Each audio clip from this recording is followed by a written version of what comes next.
almost over. Yeah, I got past that part. There's a lot of nerves going on, right?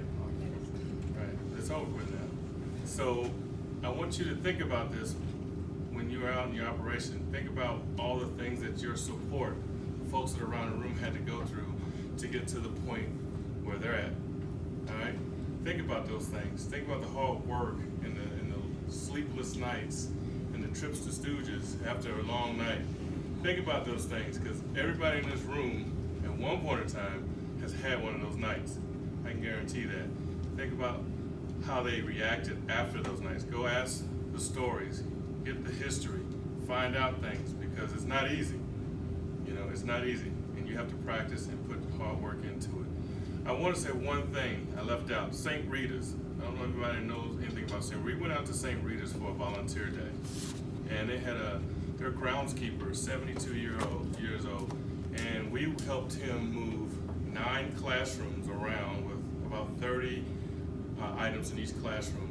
It would have taken him all summer. These guys did it in 2.5 hours. He's still sending me text messages on how thankful he is that we helped him out. So excellent job, you guys. I'll send you those text messages to let you know he's still thankful, because now he's able to do other things for St. Rita's. So once again, UPS shows how spirited we are in the community. Next, I would like to bring up our closing, the new manager for the next day, Wing E, Chantez. Let's welcome him up.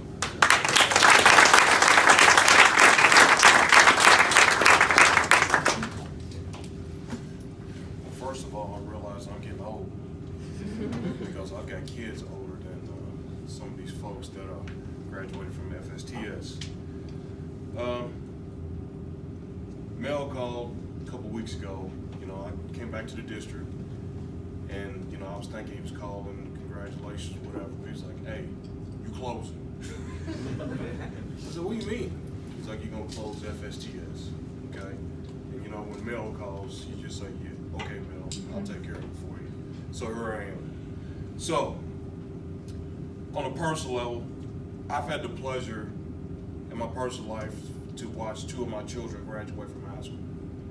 And when they graduate and they're walking across that stage, I don't know if any other parents in there have that same feeling, but you have that highlight reel of those 17, 18 years of that kid, you know, all those things that they've gone through, and you know, you start to get that feeling, you know, watching your child walk across that stage.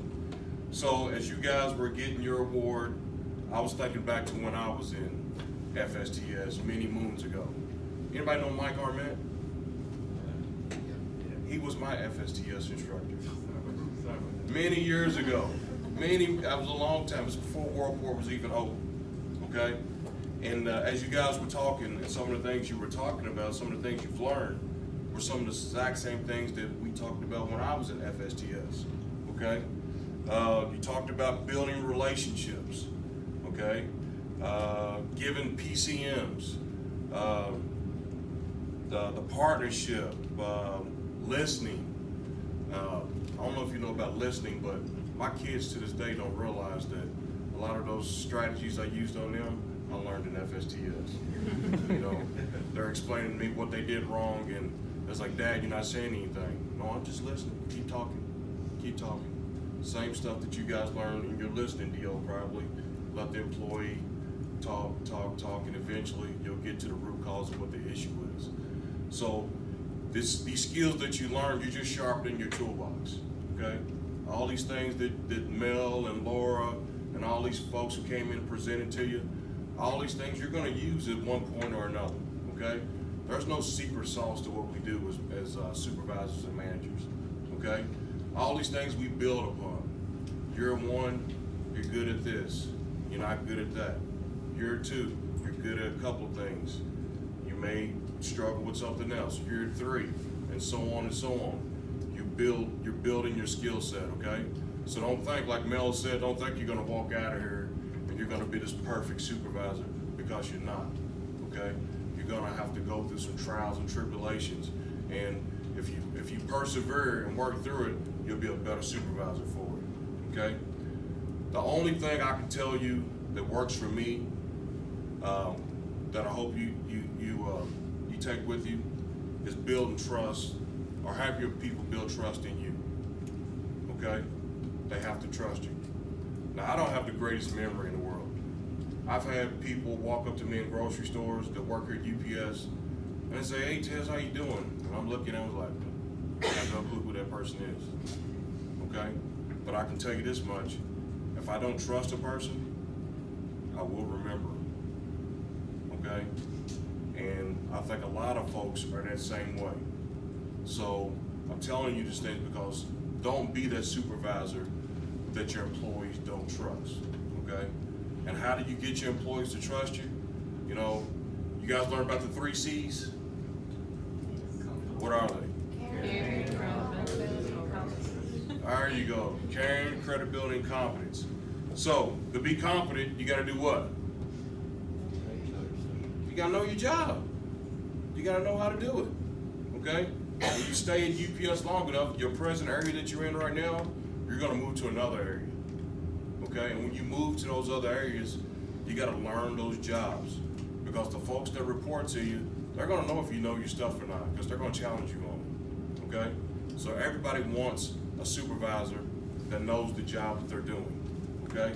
What about credibility? How you build credibility? Be honest. Be honest. Mean what you say what you mean. Okay? Don't lie. Don't make promises you can't keep. Okay?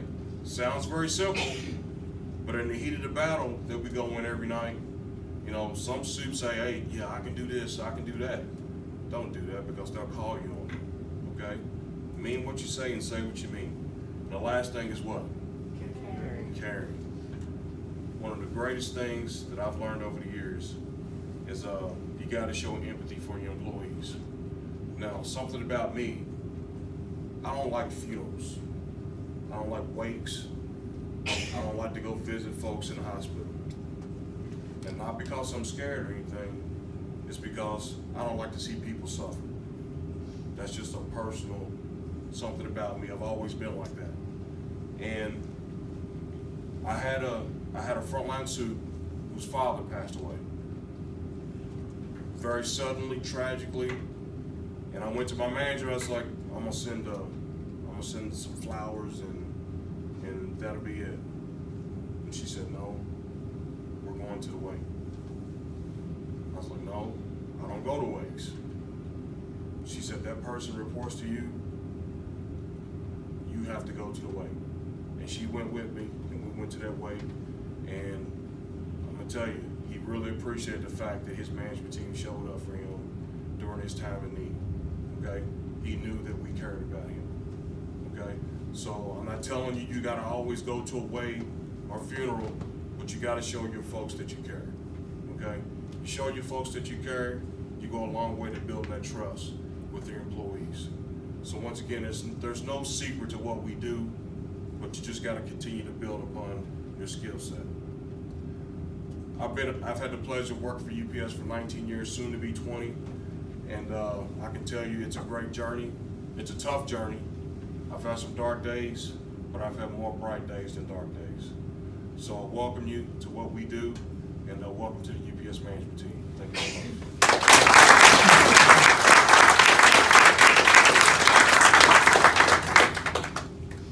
All right, that concludes our graduation. You guys are now partners, and I welcome you to the biggest fraternity in corporate America, UPS Management. That's it. Have a good one, everybody. Thank you.